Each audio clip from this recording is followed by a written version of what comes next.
Bismillahirrahmanirrahim. Assalamualaikum warahmatullahi wabarakatuh. Pemirsa yang dirahmati oleh Allah Subhanahu wa taala, kita kembali lagi dalam halaqah ilmu hadis. Jika pada pertemuan sebelumnya kita sudah sedikit memahami tentang sifat-sifat hadis dhaif yang dapat naik peringkat menjadi hasan li ghairihi. Seperti hadis dhaif dengan sebab kedhaifannya karena lemahnya hafalan seorang perawi atau su'ul hifdzi.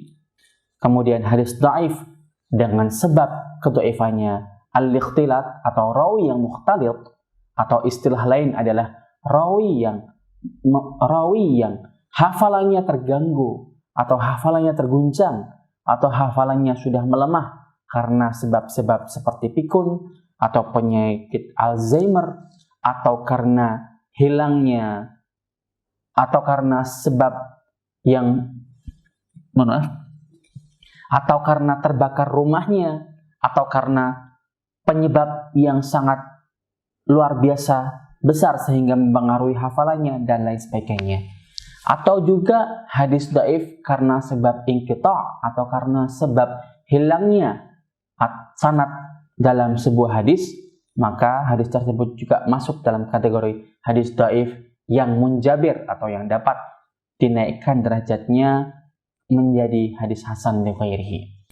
Pemirsa yang dirahmati oleh Allah Subhanahu wa taala. Pemirsa yang dirahmati oleh Allah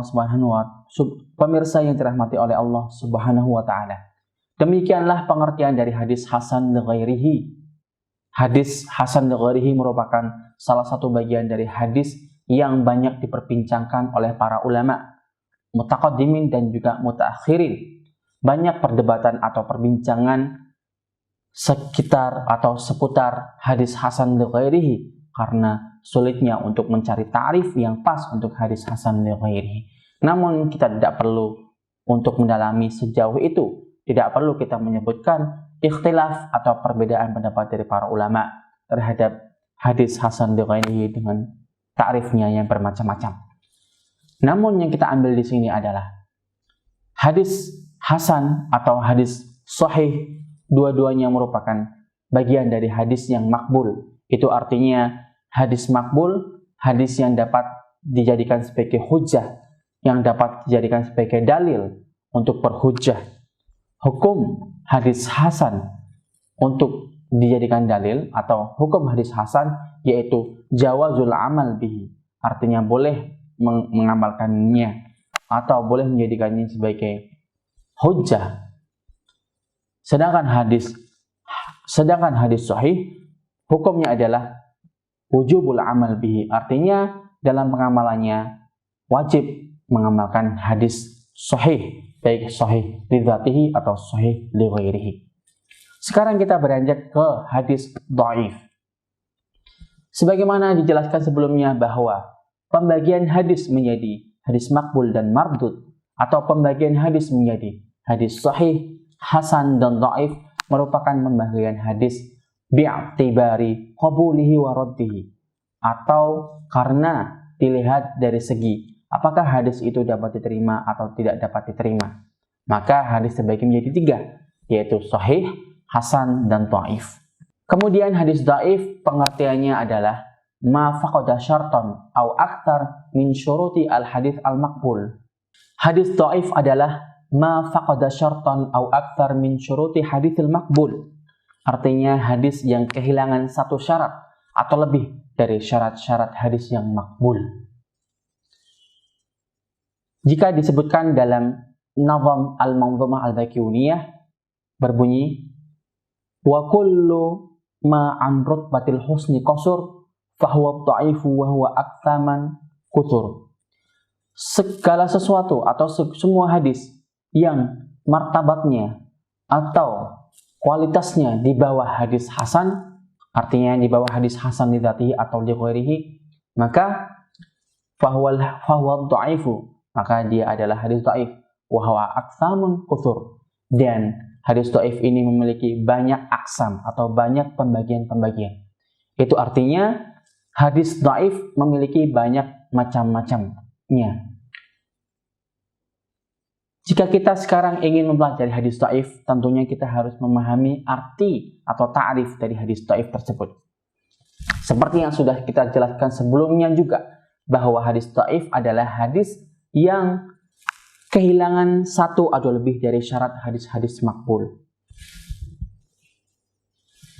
Syarat hadis makbul ada 6. Yang pertama, ittisalul isnad atau sanadnya harus bersambung. Yang kedua, adalatur ruwah atau rawinya harus memiliki sifat adalah atau rawinya harus adal. Artinya rawinya harus memiliki sifat ketakwaan. Yang ketiga yaitu ad-dhabtu, harus memiliki kedobitan atau harus memiliki sifat kepiawaian dalam menghafalkan hadis atau menyampaikan hadis ketika diminta, baik itu secara hafalan atau secara tulisan. Yang keempat yaitu intifa'us syudzuz atau tidak bertentangan dengan riwayat yang lebih kuat darinya.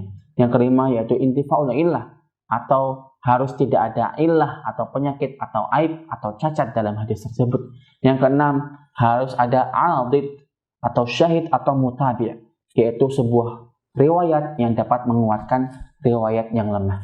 Nah, jika hadis dhaif tidak memiliki syarat-syarat tersebut, atau jika sebuah hadis kehilangan dari syarat-syarat tersebut, berarti dia sudah masuk dalam kategori hadis dhaif. Baik, jika kita sudah mengetahui tentang arti hadis dhaif, maka baiknya kita untuk mengetahui pembagian-pembagian hadis dhaif.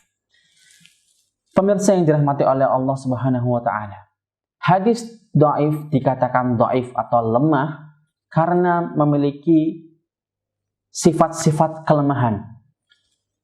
Jika kita kategorikan hadis dhaif menjadi beberapa bagian, maka kita dapat membagikannya menjadi 2 bagian. Yang pertama, hadis dhaif yang lemahnya karena tidak bersambungnya sanad hadis tersebut. Artinya, hadis dhaif bisa babi dha'fin fil isnad. Mohon maaf. Hadis dhaif jika kita bagi menjadi 2, maka kedhaifannya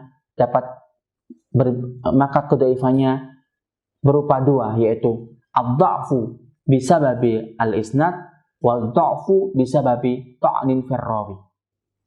Mohon maaf, ad-dha'fu bisababi saqtin fil isnad dan ad-dha'fu bisababi ta'nin fil rawi. Artinya hadis dhaif jika dibagi menjadi 2, maka dapat memiliki 2 kategori, yaitu kategori hadis dhaif dengan sebab hilangnya atau putusnya sanad hadis tersebut, dan hadis dhaif bisa ta'nin fil rawi atau disebabkan karena adanya cacat dalam diri seorang rawi. Dari 2 pembagian ini akan terbilah-bilah lagi menjadi pembagian-pembagian lain yang akan kita ketahui setelah ini. Demikian, terima kasih. Wassalamualaikum warahmatullahi wabarakatuh.